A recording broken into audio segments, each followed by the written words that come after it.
Welcome to the first episode of Homing and Big E Watch Movies. We gotta think of a better title for that. We will. Our name will change, our format will change, but today we're here to talk about The Batman, a big movie just released. Yes. Matt Reeves, Robert Pattinson, before we get into spoilers, what I think we can do is kind of talk about what you think the movie was trying to go for, whether the director, the story, the actor, what they were trying to go for, and kind of did they accomplish that. And I think we can do that kind of without spoilers. So for The Batman, I know you're a big Batman fan. Actually, you bought me Batman Year One. I don't know where it is, but you bought it for me. It's very nice. So you love Batman, so go ahead. I love Batman, and I was really looking forward to this movie. Obviously, there were talks about Ben Affleck directing it. He's a good director, but then also starring in it, and they went in a different direction. They got Reeves in, and then he wanted to do his own singular vision. And what I've been hearing is most people are saying that, the cast is saying that he did really drive home this one vision based on Long Halloween, based on Year One. So I think his style from seeing Planet of the Apes and things like that, he's going for a film noir. He's going for a detective story. Yeah. He's going for highlighting some of the Batman's different, characteristics or personality that we haven't seen in movies. And I think he accomplished that. It was a very different take. You could tell that this guy's focused on not doing something that the previous Batmans did. Right? Mm-hmm. He wanted to focus on something different. So, yeah, I really, really thought he did a good job of that. Yeah, I would agree with that. I think the director tried to go for, the film comparisons that are being brought up is like Zodiac, which we haven't seen, but and Seven. Fincher, and just these kind of like darker kind of crime thriller, especially with the serial killer kind of vibe. Yeah. And I think he did that really, really well. Some of that early sequence of just kind of that atmosphere that he builds up is really, really well done. I think the story is also really interesting. I think it's sunk in a little bit more. I watched it last night, and you watched it a few days ago. Yeah. The idea of this is still his second year, and he's figuring out, like, he's got the vengeance part down, the angry part down, but that journey to realize he needs to be a little bit more. Actually, I thought that was accomplished really, really well, too. So I think overall, the director, I think, did a really good job. The story had problems, but the main theme of the story, I think, went really, really well. Yeah, I would agree. I think it's a very different tale because, number one, there's a lot of Batman in it. A lot of the movies previously, he's Bruce Wayne 50% of the time. This one, he's 90% of the time the Batman. You really don't see Bruce Wayne and a even lot. when he is Bruce Wayne, he's basically Batman. That's right. And I like how, you kind of see it in the... we're not doing spoilers, right? Okay. We are now. Okay, spoiler alert. Okay? Yeah, spoiler when he's going into the club, he goes there 3 times. Yeah. The first is Batman, second is Bruce Wayne, third is sort of... Invisible guy. Yeah. And that kind of, interestingly enough, shows the different approaches to how he does things. I thought that was a really good comedic touch, too, actually. Yes. And so, actually, I thought for, all the criticisms that it's receiving of being too dark, I actually thought there were a few actually quite comedic lines, and that was pretty done well. Okay, so that's our overall thoughts. So we are now officially entering spoiler territory. We're going to talk about the pros, and then we'll talk about the cons. So pros, what do you like best about this movie, Owen? I like the fact that it's just a different type of Batman. It's dark, it's gritty, it's a detective story. There's a lot of silence in it. Batman doesn't talk a lot. I like just the general atmosphere. I think we've seen more Gotham in this than probably other cities, other movies that basically are New York City. This one they tried to show it's Gotham. It's got the Iceberg Lounge. Yeah. It's got the signs. It's got a feel to this city. So I felt like the weight. You see the rain on his face. You see that it's dark. You see that it's gritty. I like that. So I think that's what I liked about it. I think the cast was really good. Overall, no complaints about the cast. I think Pattinson. Yeah. I've said for a long time, Pattinson's a good actor because he did a lot of stuff like Good Time and High. I think it's called High Water. Stuff like no one ever saw. Huh? Lighthouse, really good stuff. No, nobody saw those. Yeah. I was like the only one who saw it. And when he was cast, I was like, no duh. But people were like, nah, I don't know about him. But I think he was a good choice. The internet tends to have a knee-jerk reaction to something like this. Obviously, the same thing happened with Heath Ledger when he was first cast, and when who was cast? Ben Affleck. Ben Affleck was cast. There was a big uproar as well, but This one a little bit less of an uproar because people are starting to learn their lesson. Yeah, they learned their lesson. I mean, Ben Affleck brought it to a certain point, and there's so many jokes about him that they didn't do that with Pattinson. But I think the acting was good, and I really liked the fact that it was a dark story. It was just something that it's not for everybody. I thought you wouldn't like it, to be honest, because if you're into Marvel, this is the opposite. This is the opposite. Well, I was talking yesterday after I watched the movie with the guys that we watched it with, that I think Batman is so unique in that I think Batman is very singular in where he can fit in all these different genres really, really well. That's right. Yeah. Right? They talk about how Marvel and, the superhero genre is not really a genre and that, different characters can be placed in different genres. But Batman alone can be placed in different genres, right? And we've seen the campy Batman, this detective, darker Batman, and the real gritty take, and different things. And I think Batman can lend himself really, really well to that. So, yeah, I did enjoy it. I enjoyed it probably more than I thought I would. Yeah. Okay. Yeah. Anything else you like? Any other elements? Anything that stick out to you? I liked, the fact that they highlighted things that we never seen before. Batman and Gordon's relationship. Yes. Their partnership. I like the fact that Batman is not trusted by the cops, but he's allowed into the crime scene, which makes probably no sense, but he was allowed to be there. I liked the fact that the Riddler was a different type of villain. He's kind of campy and cheesy, and the Jim Carrey version's eccentric, but this one is very. I love Jim Carrey. Jim Carrey was at the height of his game when he got that role. Sure. And it's a take. It's a take. It's a certain take on the Riddler. I still have a place in my heart for Batman Forever. Just because it was so weird. Yeah. And they had great music. It was actually a very big movie. I remember. Right? Yeah. Do you remember? Big star. I remember being very excited for it. Yeah, it was very exciting. They had U2 in the soundtrack and a Kiss from a from a Rose. And then Batman Forever took it to a very, very low point. Batman and Robin, you mean? Sorry, Batman and Robin. Yes. Took it to extreme low point where it went too far. Yeah. Okay. Yeah. Then they had to resurrect with Batman Begins, and it took into a very realistic version of Batman. But if you remember this, Batman Begins was 20 years ago. Yeah. That's wow. Yeah, I didn't remember that. Right? Yeah. I mean, as a beginning film, that was the comparison that we were talking about last night after the movie. Whether this was better than Begins, and they're very different. It's hard to compare. For me, obviously, I agree with you. I thought all the actors were fantastic. I actually really like that they didn't do year one. Yeah.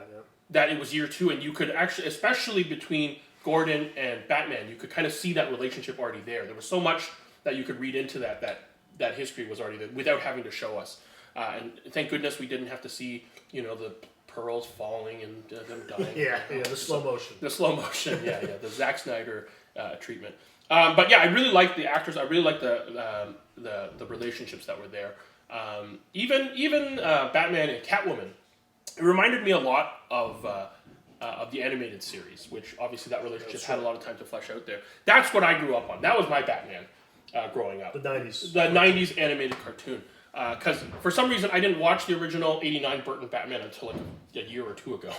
I watched, and I grew up, and I did watch Batman Returns, and then Forever, and then Batman and Robin, but I didn't watch the original. I watched 1989's Batman in New York City. Yeah. I was visiting my cousin or something at the time, and I remember a little quick story that my aunt went to go shopping. So she left us with movie tickets. We went to back-to-back, Honey, I Shrunk the Kids, and into the Batman.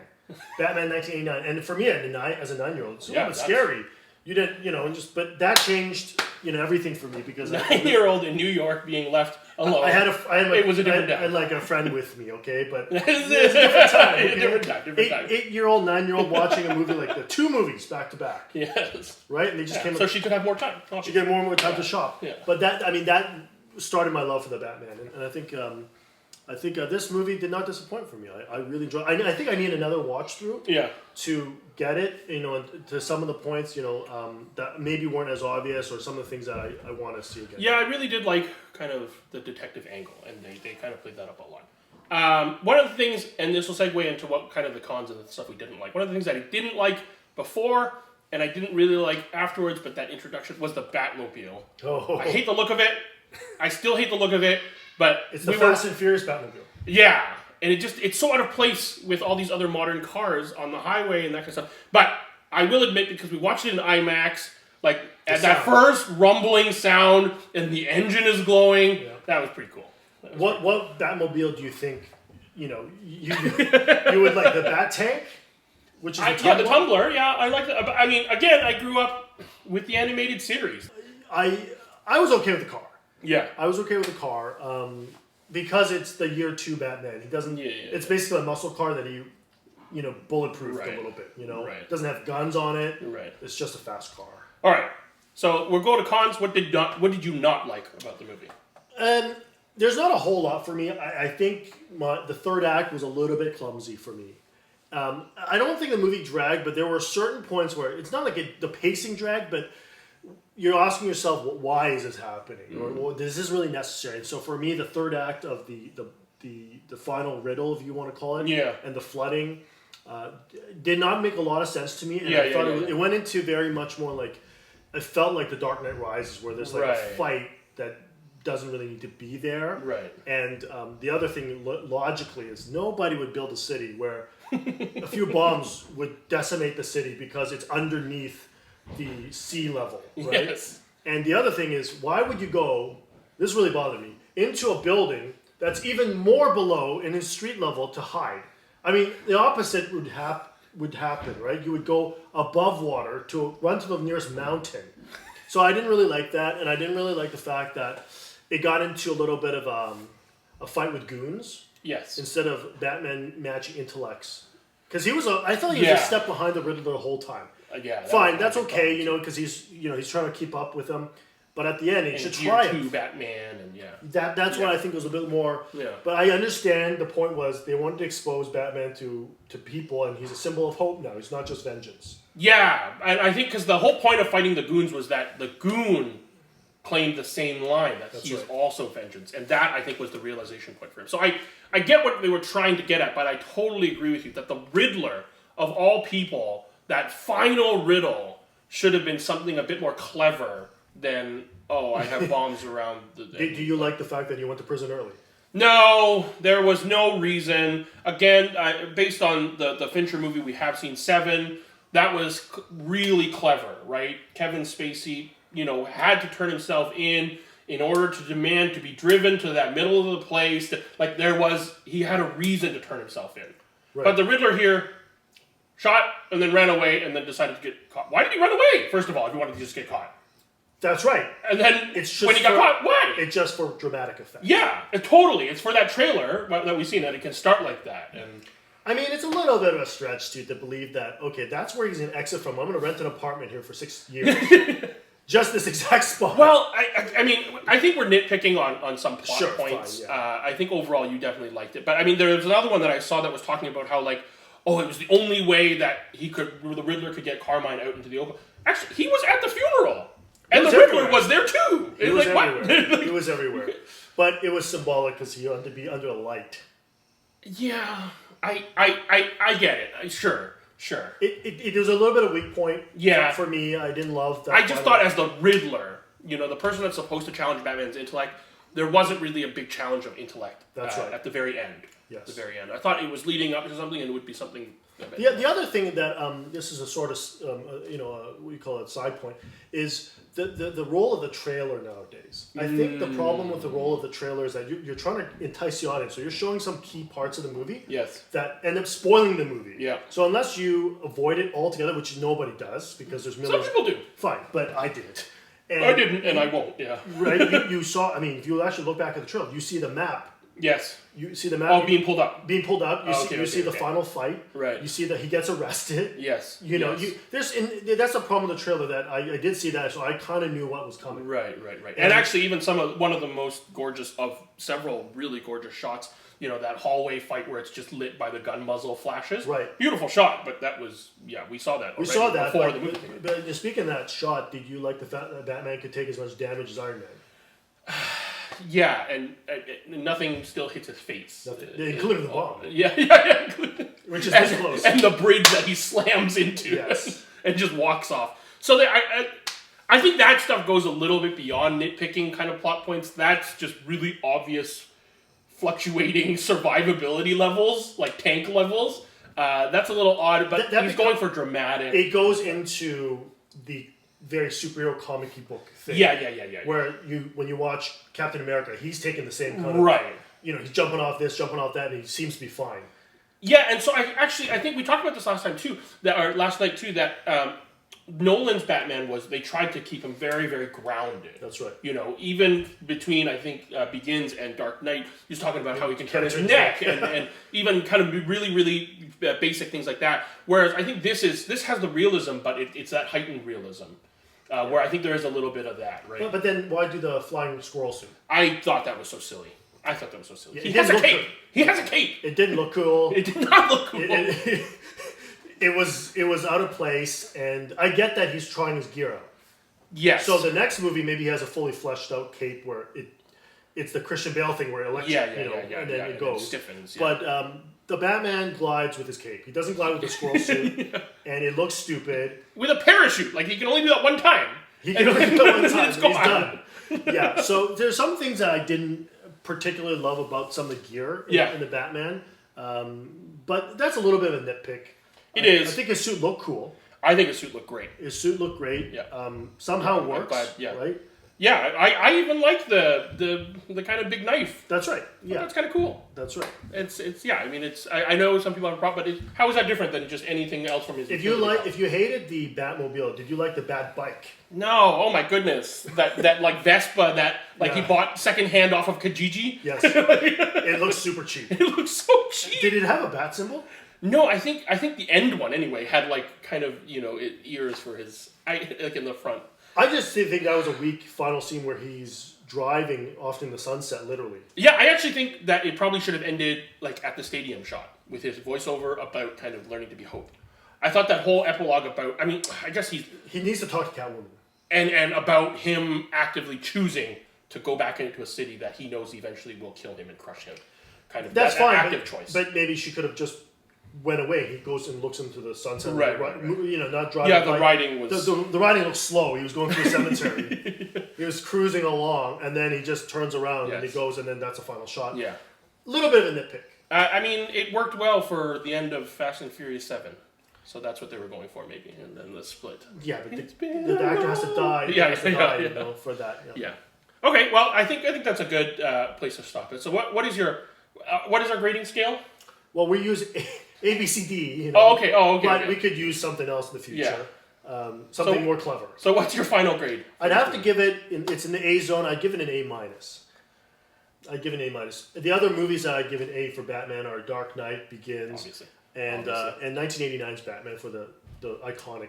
Yeah, you see, I don't know. Again, because I didn't watch 89 when it came out, and I think it was a very landmark movie. It was such iconic. A big milestone, iconic for, at the time, superhero movies were, Superman 4, Quest for Peace, which was, awful and campy and terrible. And so I get that it was kind of... It brought Batman to a new era. Yeah. With the music. But having watched it just last year or the year before, I'm not sure I would give it an A. Jack Nicholson obviously did a very good job. Michael Keaton was obviously great, but it doesn't age well.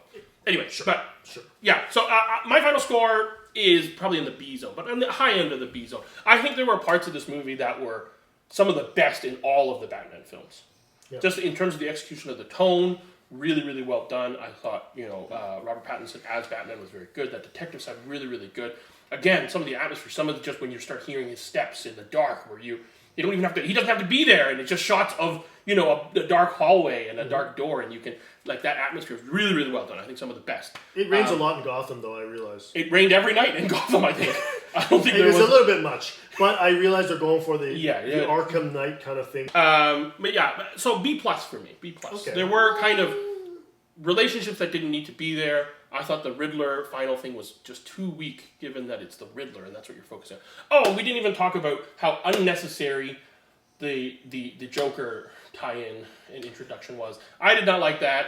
I know you're okay with it. I'm okay from a marketing standpoint because I know, he is the big villain. They're going to include him sooner or later. I really hope they don't do the thing where is in every movie he's got a gang. And they all have cool looking outfits, and he's wreaking havoc on the city. I'd rather him maybe be in jail. Yeah. Be consulted or something. Yeah, actually, because I mean, you mentioned the Long Halloween. Batman actually does consult, I think, Calendar Man, yeah. several times when he's in jail. So yeah, that could be a different kind of role. So so all I have to say, there are some points that I think are really, really high and it hits the mark really well, but some points that I thought were bad enough to bring it overall into a B for me. B plus, B plus, B plus. That's too harsh, but okay, whatever. All right, well, that's our review of the Batman. It's our conversation about the Batman, really. Let us know if you've seen it in the comments. Let us know what you think. And let us know what you think about our thoughts, too. Until next time, that's Homing and Big E watch movies or whatever they were called.